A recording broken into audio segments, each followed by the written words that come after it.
পাহাড় দেখতে যেমন, পাহাড় আসলে সেরকম নয়। আবার আপনি যেটা ধারণা করছেন, পাহাড় আসলে সেভাবে কথা বলে না।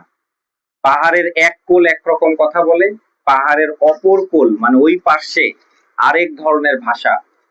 ভাষা বলতে আচরণ, গুপ্ত জিনিস ওখানে হয় কি হয় না, আপনারা অনেকেই এই পাহাড়ের সাথে সম্পৃক্ত, আপনারা জানেন।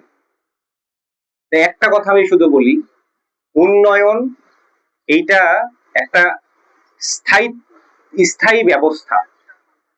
আজকে যদি বিশ্বের বড় বড় উন্নতশীল দেশের কথা চিন্তা করি, উন্নত দেশগুলোর কথা চিন্তা করি, তাহলে দেখবেন আজকে যদি আপনি সিঙ্গাপুরের উদাহরণ নেন, আমি একটা দুইটা দেশের নাম নিয়ে বলছি, তাহলে কি হবে বুঝতে পারবেন যে ওইখানে বিভাজন নাই, এতগুলো ভাগ নাই। আমাদের একজন বক্তা বলেছে যে এখানে অনেকগুলো পার্টি হয়েছে। তো ভাগ এবং বিভাজন আমাদেরকে কি করে, শক্তিকে খর্ব করে, শক্তিকে ছোট করে।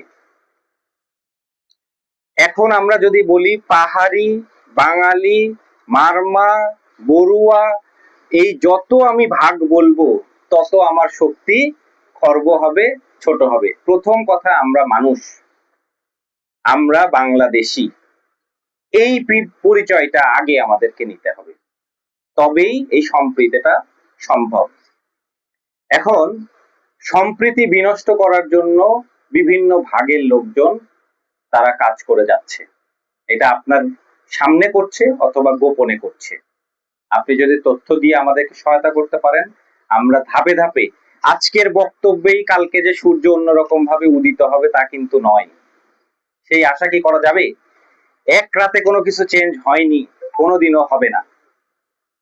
যদি তাই হইতো তাহলে 9 মাসের অধিক কাল ধরে আমাদের যুদ্ধ করতে হতো না। প্রত্যেকটা বিষয়ের একটা সময় রয়েছে।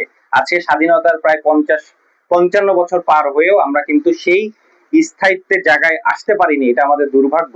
তবে আপনি 50-55 বছর আগে পাহাড়ের যে অবস্থা, 50-55 বছর পরে পাহাড়ের অবস্থা একই রকম না। এখন অনেক জায়গায় গাড়ি নিয়ে আপনি চলাচল করতে পারেন।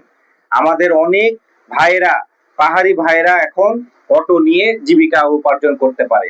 আমি যখন চাকরি করেছি তখন এ ধরনের কোনো কিছুর সাথে পাহাড়িরা সম্পৃক্ত ছিল না। ছিল কি বলেন?